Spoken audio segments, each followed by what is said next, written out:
నమస్తే అన్న, నేను మీ రాయలసీమ బిడ్డను వంశీని. పొద్దున్నే లేచి యథావిధిగా ఈ బ్యాగ్ వేసుకొని డెలివరీలు అయితే స్టార్ట్ చేశాను. ఇప్పుడు పైకి ఎక్కి కస్టమర్కి డెలివరీ ఇవ్వాలి.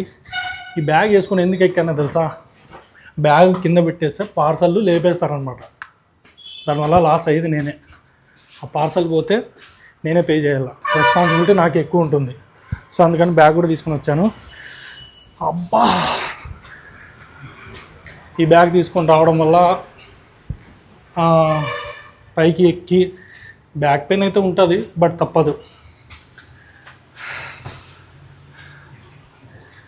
ఒక డెలివరీ బాయ్ కష్టం డెలివరీ బాయ్కే తెలుస్తుంది, వేరే వాళ్ళకి తెలియదు. మాకేదో గొప్ప వరం ఇవ్వాల్సిన అవసరం లేదన్న.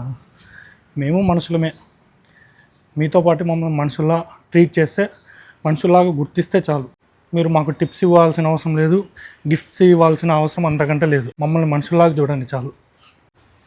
మా బంధువులు అన్నారు, ఏంట్రా డిగ్రీ చదివావు, ఈ పని చేస్తున్నావు ఏంటి, అది ఇది చులకనగా మాట్లాడడం, చిన్నగా చూడడం. ఎవడెట్లా చూసినా కానీ నాకేం బాధ లేదు.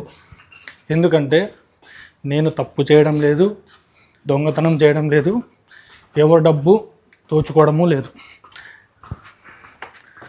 స్వతహాగా నా కష్టం నేను పడుతున్నా. ఎవడో ఏమో అనుకుంటాడని నేను ఈ పని మానేను. నేను ఈ పని చేస్తా. నాకు ఈ పనిలోనే సంతోషం ఉంది. వాడు వీడేదో అనుకుంటాడని గొప్పలకి పోయి ఆ మెంటల్ టార్చర్ పడుకుంటా, ఆ జాబ్ చేయాలి, ఈ జాబ్ చేయాలి. నీకు ఇష్టమైన జాబ్ చేయను చాలు. కస్టమర్ దగ్గరికి వచ్చేసాను. అమ్మా, అదే కొరియర్ వచ్చింది. మస్తాన్ 331 మా.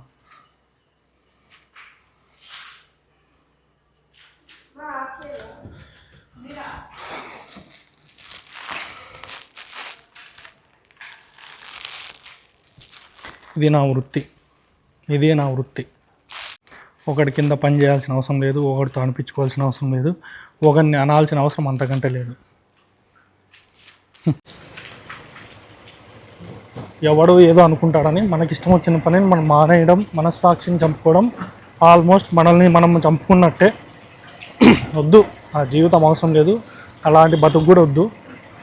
సంతోషంగా ఉండాలి, ఇష్టమైన పనే చేయాలి. డబ్బు ఒకరోజు ఉంటుంది, ఒకరోజు ఉండదు.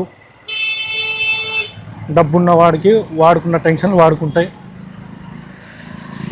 డబ్బున్న వాళ్ళందరూ సంతోషంగా ఉన్నారని గ్యారంటీ లేదు. డబ్బు లేని వాడు కష్టాల్లో మాత్రమే ఉన్నాడని గ్యారంటీ లేదు.